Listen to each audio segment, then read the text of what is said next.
வீடு எப்படி போடுறதுன்னு தெரியல. அதான் சும்மா வந்து ரோட்டில் இருக்கிறது போட்டுக்கிறாங்க. அதாவதுங்க 2025ல தான் இருக்குமான்ற அளவுக்கு வந்து ஒரு டவுட் வந்துடுச்சு எனக்கு. ஏன்னா இப்பயும் வந்து ஜாதி பார்க்குறாங்க. சரி கிராமத்தில் தான் வந்து ஜாதிலாம் பார்க்குறாங்க அப்படின்னு சொல்லிட்டு நம்ம பல வருஷமாக வந்து நியூஸ்லாம் பார்க்குறோம்.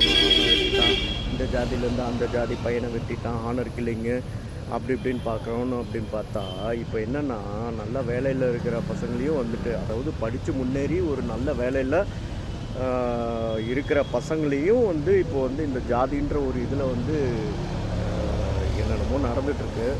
இப்போ இந்த கவின் செல்வ கணேஷ்ன்ற ஒரு பையன் பாவங்க, சென்னை ஒன்று அப்போ நம்ம வீட்டு பக்கத்தில் தான் டிசிஎஸில் வேலை செய்கிறாப்புல. ஏதோ ஒரு பொண்ணுக்கிட்ட பேசியிருக்காப்புல. அவங்களும் வந்து பெரிய ஹை லெவலில் எஃப்சியா அப்படின்னு கேட்டிங்கன்னா அதுவும் கிடையாது.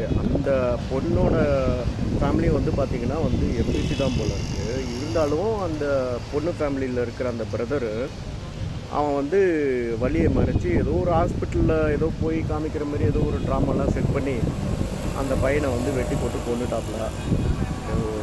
நம்மளுக்கு எப்படி இதுக்கு ரியாக்ட் பண்ணுறதுன்னு தெரில. ஏன்னா புரிஞ்சுக்கிட்டா ஜாதிலாம் ஒன்றும் இல்லை அப்படின்றது புரிஞ்சுக்கிட்டா இந்த அளவுக்கு வந்து யோசிச்சிருக்க மாட்டாங்க. ஆனால் அதே வேளையில் வந்து அந்த பொண்ணு வீட்டை ஆக்சுவலி வந்து பார்த்திங்கன்னா அந்த பொண்ணு வீட்டில் வந்து 2 பேருமே வந்து போலீஸ் பேரண்ட்ஸ் 2 பேருமே வந்து போலீஸில் இருக்காங்க போல்.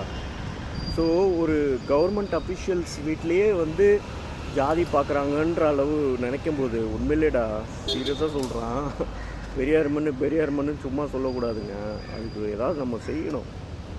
ஆக்சுவலி இன்னொரு சைட்லேருந்து பார்த்தோன்னா அந்த பொண்ணு வீட்டில் அந்த பையனுக்கு ஏன் அப்படி தோணுச்சுன்னு தெரில. அந்த தம்பிக்கு எப்படி ஒரு கொலை செஞ்சு வந்து ஒருத்தர் பேசுகிறத நிறுத்தணும், ஒருத்தர் கல்யாணம் பண்ணுறதை நிறுத்தணும் அப்படின்னு நினச்சாருன்றது தெரில. இருந்தாலும் வந்து பார்த்திங்கன்னா அவனுக்கு ஒரு மாதிரி ஃபீலாக இருந்திருக்குன்னு தான் தோணுது. என்னடா இன்னொன்று சின்ன ஜாதியிலேருந்து இன்னொருத்தவங்க வந்துட்டாங்கன்னு. அது வந்து மாறாதுன்னு நினைக்கிறேன்.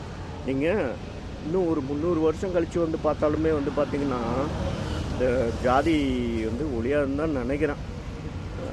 என்ன சொல்கிறதுன்னு தெரில. ஏண்டா தெரிலடா, ஒரு உயிரோட வந்து ஜாதி பெருசாக அப்படின்னு பார்க்குறீங்கன்னா எனக்கு எப்படி ரியாக்ட் பண்ணுறதுன்னே தெரில. புரியலடா.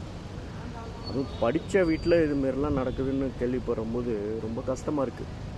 இவங்கெல்லாம் வந்து போலீஸில் இருந்து என்னத்த மக்களுக்கு செய்வாங்க? தன்னோட பொண்ணுக்கே கரெக்டான ஒரு விஷயத்த செய்ய முடியல. இத்தனைக்கும் அவங்க பழகியிருக்காங்க, ஒன்றும் பெருசாக தவறுலாம் செஞ்ச மாதிரி தெரியல. இப்போ போன உயிர் வருமானு கேட்டிங்கன்னா வராது. அந்த பையனை என்ன பண்ண போகிறாங்க தெரில. அவனும் வந்து மெச்சூரிட்டி இருக்காத மாதிரி இருக்கிறான். போங்கடா டே, இந்த தமிழ்நாட்டில் ஜாதி ஒழியாது.